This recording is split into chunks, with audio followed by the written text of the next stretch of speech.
Please, my mother whispered as she adjusted the collar of my jacket, don't tell Daniel's family you're unemployed. Just smile, be polite, and let Vanessa do the talking. I looked at her in disbelief.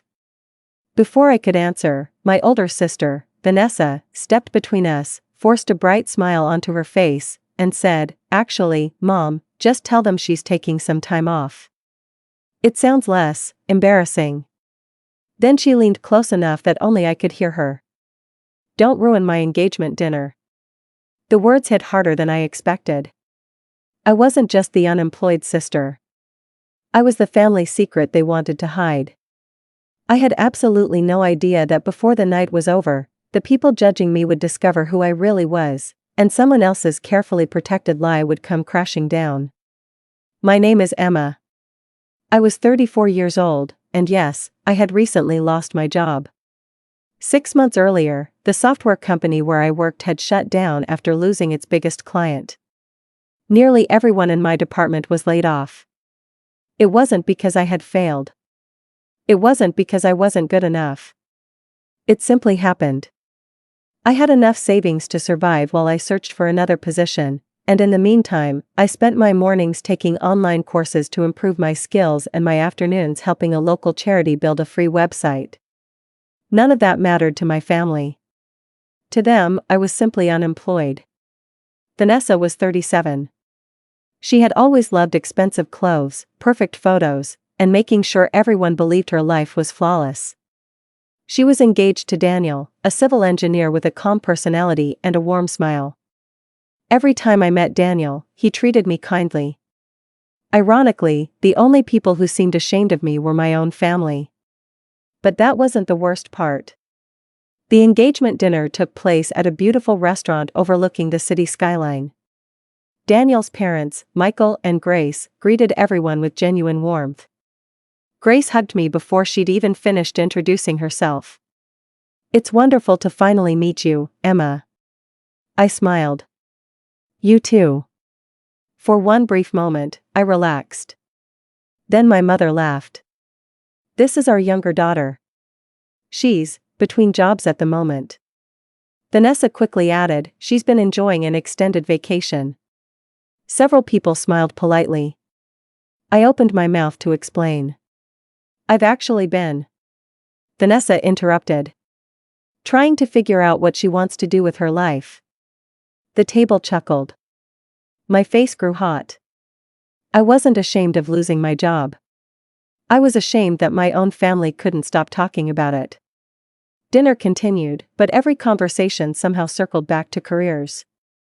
Daniel's brother had recently opened a medical clinic. His cousin worked for a technology company. Then Michael looked at me.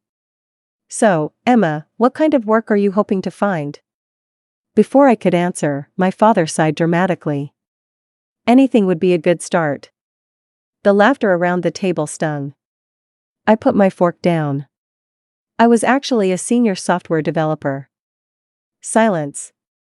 I've spent the last few months earning new certifications while volunteering. Grace smiled immediately.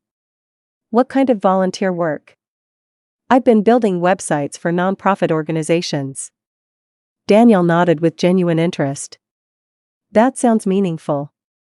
Vanessa forced a laugh. "It's just something to keep her busy." I looked at her. "No." She blinked. "It's something I chose to do." The atmosphere shifted. For the first time that evening, someone was actually listening to me instead of talking about me. I thought it was finally over. Then everything changed. Halfway through dessert, Daniel's father casually mentioned that his company planned to donate software to several local charities. My heart skipped. "I've actually been working with one of those charities," I said. Michael looked surprised. "Really? Which one?" I told him. His eyebrows lifted. "My company visited them last month." He paused. The director couldn't stop praising the developer who rebuilt their entire online system for free. My mother looked confused. Vanessa stared at me. Michael smiled. "Was that you?" I hesitated before nodding. "It was." Grace looked genuinely impressed. That project helped them raise almost twice as many donations. I hadn't known that. Nobody had told me. For the first time in months, I felt proud of myself.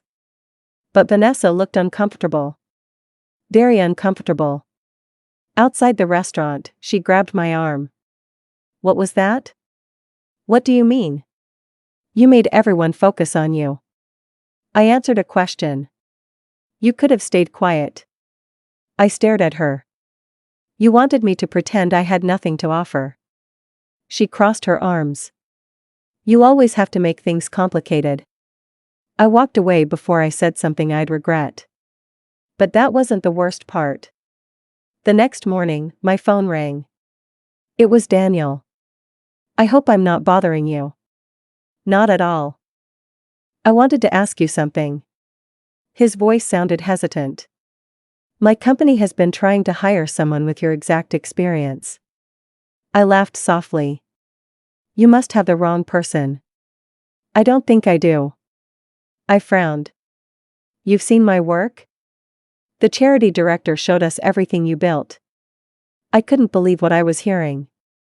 We've been looking for someone who can lead a new software team. My heart started racing. I haven't even applied. I know. He smiled through the phone. I'm asking if you'd be willing to. For the first time in months, hope felt real. 3 interviews later, I received the job offer. It was better than my previous position. Higher salary. Better benefits. A leadership role. I cried when I signed the contract. Not because of the money. Because someone had seen my ability before seeing my employment status. I thought everything would finally settle down. I was wrong. A week before Vanessa's wedding, I stopped by our parents' house to help assemble wedding favors. The front door was slightly open. As I walked in, I heard voices. My mother. Vanessa. She got lucky, Vanessa said. Mom sighed. If Daniel's family hadn't met her, she'd still be unemployed. I stood frozen. Vanessa laughed quietly. Now everyone keeps comparing us. Mom answered without hesitation. They'll get over it. Those words hurt more than every joke they'd ever made. Even after everything that had happened. They still couldn't celebrate my success. I quietly turned around and left. Neither of them knew I'd been there. The next day, Vanessa showed up at my apartment. She looked exhausted. I need your help. I almost laughed. With what? She sat down and started crying. I lied to Daniel. I stayed silent. My marketing business isn't doing well. She admitted she'd been hiding thousands of dollars in debt while pretending everything was perfect online. If he finds out. Her voice cracked. He'll think I married him for security. For a moment, I remembered every joke she'd made about me. Every time she'd introduced me as the unemployed sister. Part of me wanted to refuse. Instead, I asked quietly. Are you ready to tell him the truth? She nodded through tears. I can't keep pretending. That evening, I helped her organize every account, every loan, and every unpaid bill. Not so she could hide them. So she could explain them honestly. The next day, she told Daniel everything. I waited outside the cafe while they talked. Nearly an hour passed. When Daniel finally walked out, he smiled gently. I appreciate that she told me the truth. Vanessa burst into tears. I'm sorry. He hugged her. I don't need perfection. I just need honesty. Watching them, I realized something. The truth doesn't always destroy relationships. Sometimes, it saves them. A month later, during a family dinner, my father introduced me to one of his friends. This is my daughter Emma. He paused. She's a software development manager. I smiled politely. Then I corrected him. I'm Emma. He looked confused. I happen to manage a software team. The table became quiet. I don't want my job to be the most interesting thing about me. Nobody laughed. Nobody argued. For the first time, they simply listened. Later that evening, my mother quietly apologized. I was wrong. I looked at her. You weren't ashamed because I was unemployed. She lowered her eyes.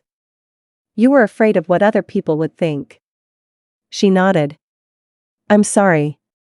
I accepted her apology, but I also understood something important. Some people spend their lives trying to impress strangers. Others spend their lives becoming someone they can respect. Only one of those paths leads to peace. Looking back now, losing my job was never the worst thing that happened to me. The worst thing was believing that my worth depended on a title. The day I stopped measuring myself by a paycheck was the day my life truly changed. Jobs come and go. Money rises and falls. Titles change. But your character stays with you long after business cards are thrown away. The people who truly deserve a place in your life will never ask, "What do you do?" They'll ask, "Who are you?" And if you spend your life becoming someone honest, kind, and brave, you'll never have to be embarrassed, no matter what title comes after your name.